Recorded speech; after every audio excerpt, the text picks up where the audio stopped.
बहुत समय पहले की बात है। एक घने जंगल के पास एक बड़ा सा खेत था जिसमें अक्सर पक्षी दाना चुगने आया करते थे। एक दिन एक बहेलिया शिकारी ने सोचा, अगर मैं एक साथ बहुत सारे पक्षी पकड़ लूं तो एक बार में मुझे भरपूर मांस मिल जाएगा। उसने एक जाल तैयार किया और उसमें बहुत सारा दाना, चावल, बाजरा आदि बिखेर दिया। जाल इतना फैला हुआ था कि उसमें कई पक्षी एक साथ फंस सकते थे। इसी दौरान कबूतरों का एक झुंड आसमान से उड़ता हुआ आ रहा था। उनका राजा चूड़ामणि एक बुद्धिमान और दूरदर्शी पक्षी था।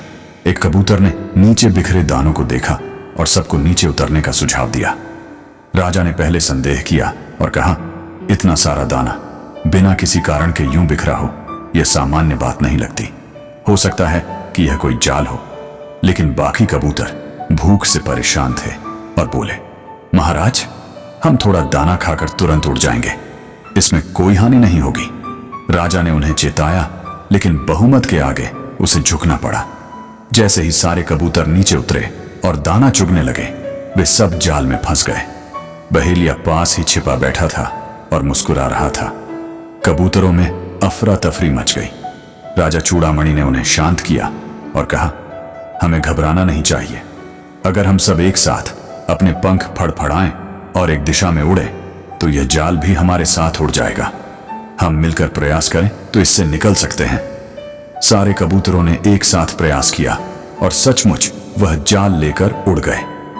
बहेलिया यह देखकर हैरान रह गया और उनके पीछे दौड़ पड़ा, लेकिन कबूतर बहुत तेजी से उड़ गए। कबूतरों का राजा अपने पुराने मित्र एक चूहे के पास पहुंचा जो एक पेड़ की जड़ में रहता था। राजा ने उसे पुकारा और कहा, मित्र, हम जाल में फंस गए हैं, कृपया हमारी मदद करो। चूहे ने तुरंत अपने तेज दांतों से राजा के जाल को काटना शुरू किया। राजा ने रोका और कहा, पहले मेरे साथियों को आजाद करो, मैं अंत में हूं, मेरा बचाव बाद में करना।